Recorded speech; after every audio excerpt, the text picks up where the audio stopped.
The Special Air Service, or SAS, is a name that strikes fear into the hearts of terrorists worldwide. It's a unit shrouded in secrecy and mystery. But it wasn't always this way. The SAS was born in the heat of battle during World War II. It was a time of desperate measures and bold ideas, and one man had an idea that would change warfare forever. That man was Lieutenant David Sterling. He was lying in a hospital bed in Cairo in 1941, recovering from a parachuting accident. Sterling saw a need for a new kind of soldier, a soldier who could operate behind enemy lines, strike fast, and disappear into the night. Sterling's idea was simple but revolutionary. He wanted to create small teams of highly trained men. These men would parachute into enemy territory, sabotage airfields and supply lines, then melt away into the desert. Against all odds, Sterling got permission to form his unit. He handpicked soldiers from existing regiments. These men were tough, independent thinkers, willing to break rules and take risks. And so, in July 1941, L Detachment Special Air Service Brigade was born. It was the beginning of a legend. The SAS had arrived. The SAS cut its teeth in the unforgiving North African desert. Their first mission was a disaster, parachuting into a raging sandstorm. Many men were lost, and equipment was destroyed. But the SAS didn't give up. They learned from their mistakes and adapted. They switched from parachutes to jeeps, which became their signature. The SAS would race across the desert at night, attack airfields and fuel dumps, then vanish into the darkness. The Germans never knew where they would strike next. It was a new kind of warfare, unconventional and effective. The SAS's success in North Africa was staggering. They destroyed hundreds of enemy aircraft on the ground, blew up fuel and ammunition dumps, and cut supply lines. All with minimal losses. Their actions tied down thousands of Axis troops that could have been fighting on the front lines. The SAS had proved its worth. As the war progressed, the SAS expanded its operations. They fought in Italy, France, and Germany, parachuting into occupied Europe to support the resistance. They carried out reconnaissance missions and rescued downed pilots. By the end of the war, the SAS had become a feared and respected force. But their greatest challenges were yet to come. The SAS had set a new standard for special operations. Their legacy was just beginning. The lessons learned in the desert would shape their future. The SAS had shown the world what they were capable of, and they were just getting started. The legend of the SAS was born in the sands of North Africa, and it would only grow from there. The SAS selection process is legendary, designed to find the best of the best. Only the toughest, smartest, and most determined need apply. The process is shrouded in secrecy, but we know it's brutally hard. It pushes candidates to their physical and mental limits, and beyond. The first phase is a grueling endurance test across the Brecon Beacons in Wales. Candidates carry heavy Bergen rucksacks and face harsh weather conditions. The marches get longer and harder, and many drop out in this phase. Those who make it through face even tougher challenges. Next comes jungle training, where candidates learn to survive in hostile environments. They're taught navigation, combat, and survival skills, learning to live off the land, evade capture, and resist interrogation. It's a test of mental as well as physical toughness, and many more fall by the wayside. The final phase is the most secretive, involving intense combat training. Candidates learn the SAS's unique tactics and techniques pushed to their limits and beyond. By the end, only a tiny fraction of those who started remain. These are the men who earn the right to wear the famous winged dagger badge. They become members of one of the most elite military units in the world. The selection process is a rite of passage. It separates the wheat from the chaff. Only the best make it through, and those who do are ready for anything. The SAS demands excellence, and it gets it. Once selected, SAS troopers face an intense training program that never really ends. The training covers a vast range of skills, from weapons handling to hostage rescue, parachuting to underwater operations. SAS troopers must be in peak condition. But brawn alone isn't enough. The SAS values brains just as highly. Troopers learn languages and cultural awareness, studying psychology and negotiation techniques. They train relentlessly in unarmed combat and knife fighting, and are crack shots with a wide range of weapons. It's this combination of skills that makes the SAS so effective and so feared. The training never stops. They're the best of the best. The SAS has been involved in countless operations since its inception. Many remain classified, but some have become the stuff of legend. During World War II, the SAS wreaked havoc behind enemy lines, destroying over 250 aircraft and disrupting supply lines. In the post-war years, the SAS faced new challenges, fighting communist insurgents in Malaya and rebels in Oman.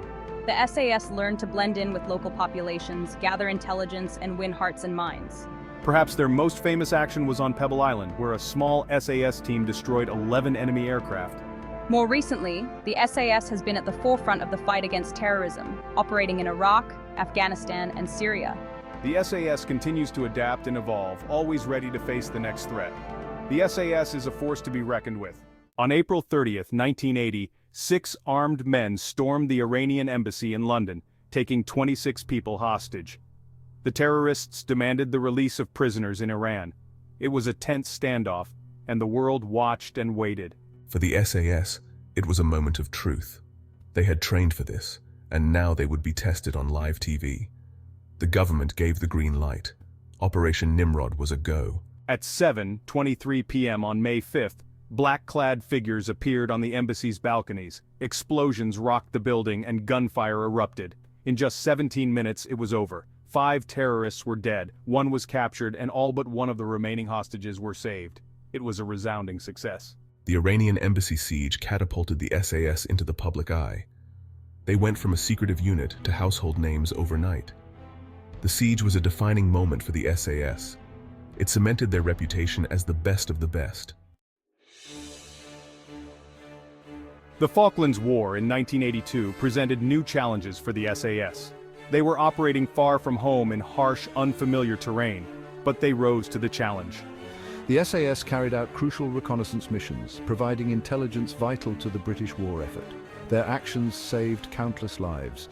One of the most daring SAS operations was on Pebble Island, where a small team infiltrated an Argentine airfield and destroyed 11 aircraft on the ground. It was a devastating blow to Argentine air power. The raid showed the SAS's ability to strike deep behind enemy lines and cause maximum damage with minimal forces. After the Falklands, the SAS faced a new enemy: terrorism. They developed new tactics and techniques, training to rescue hostages and neutralize suicide bombers. The SAS became experts in close-quarters battle, learning to operate in urban environments and strike with surgical precision. In recent years, the SAS has been at the forefront of the fight against global terrorism, operating in Iraq, Afghanistan, and Syria. They've taken on ISIS and Al-Qaeda. The details of many of these operations remain classified, but their impact has been felt around the world. The SAS continues to adapt and evolve, always ready to face the next threat. Their legacy is one of excellence and innovation. The SAS is a force to be reckoned with, and their story is far from over. The SAS is always ready for the next mission. The SAS has had a profound impact on modern military tactics.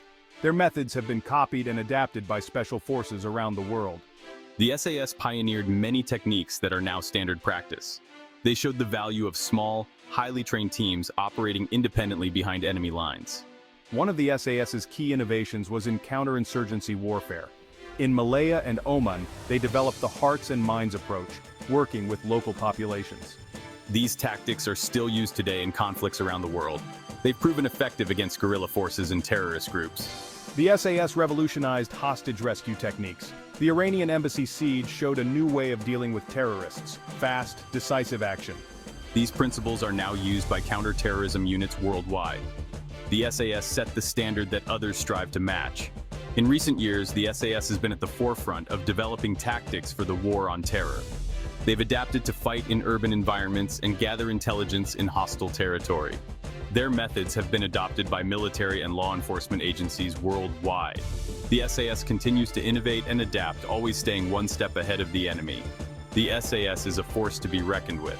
Their impact on modern military tactics is undeniable. The SAS is always at the forefront of innovation, and their legacy continues to grow. The SAS is a legend in its own time. The SAS has always been at the cutting edge of military technology. They use the best equipment available and aren't afraid to modify it to suit their needs. The SAS Trooper is a walking arsenal, equipped with state-of-the-art weapons and gear. But it's not just about firepower. The SAS values stealth and versatility just as highly. Communications technology is crucial to SAS operations. They use advanced encrypted radios and satellite phones. These allow them to stay in touch with headquarters and each other, even in the most remote locations. The SAS also uses cutting-edge surveillance equipment, night vision goggles, thermal imaging cameras, and unmanned drones. These give them a crucial edge in gathering intelligence and planning operations. The SAS is always looking for ways to improve their gear. They work closely with manufacturers to develop new equipment, often modifying existing gear to suit their needs. The famous MP-5 submachine gun, for example, was adapted by the SAS. They added a flashlight mount and improved sights, making a big difference in close-quarters combat. But perhaps the most important piece of SAS equipment isn't a weapon or a gadget. It's their training. The SAS invests heavily in simulators and training facilities, creating realistic scenarios to test and improve their skills. From mock hostage situations to virtual reality combat simulations, the SAS is always practicing, always improving. The SAS is always at the cutting edge of technology, and their training is what makes them so formidable. The SAS is always ready, always prepared, always elite. The SAS is a force to be reckoned with. The SAS has captured the public imagination like few other military units. They've been featured in countless books, movies, and video games. Former SAS members have written best-selling memoirs, and their exploits have been dramatized on screen. The SAS has become a brand, synonymous with elite military prowess. One of the most famous portrayals of the SAS is in the novel Bravo 20 by Andy McNabb, a former SAS sergeant who wrote about his experiences in the First Gulf War. The book was a massive bestseller and was later made into a movie starring Sean Bean. McNabb's book opened the floodgates. Soon, other former SAS members were writing their own accounts. The SAS has also featured prominently in fiction. In Ian Fleming's James Bond novels, 007 is often described as a former SAS officer. The unit has appeared in popular video game franchises like Call of Duty and Medal of Honor. These portrayals, while often dramatized, have helped cement the SAS's reputation in popular culture. However, the SAS's prominence in popular culture has been a double-edged sword. On one hand, it has boosted recruitment and public support. On the other, it has sometimes compromised the unit's secrecy. The real SAS operates in the shadows. They prefer to let their actions speak louder than words. The challenge is balancing public interest with operational security. It's a delicate balance that the SAS continues to navigate. The SAS is a legend in popular culture, and their legend continues to grow. Today, the SAS continues to play a crucial role in global security. They're at the forefront of the fight against terrorism. SAS teams operate around the world, often in secret, gathering intelligence, rescuing hostages, and eliminating threats. Their skills are more relevant than ever in today's complex geopolitical landscape. The SAS also plays a key role in training other special forces units, sharing their expertise with allies around the world. From the American Delta Force to Australia's SASR, many of these units were modeled on the SAS. They continue to look to the SAS for inspiration and guidance. This sharing of knowledge helps build a global network of elite units, all working together to combat shared threats. But the SAS faces new challenges in the 21st century. Cyber warfare, drone technology, and artificial intelligence are changing the nature of conflict. The SAS is adapting to these new realities, recruiting tech-savvy soldiers and developing new tactics for the digital battlefield. The SAS of the future may look very different from the desert raiders of World War II. Despite these changes, the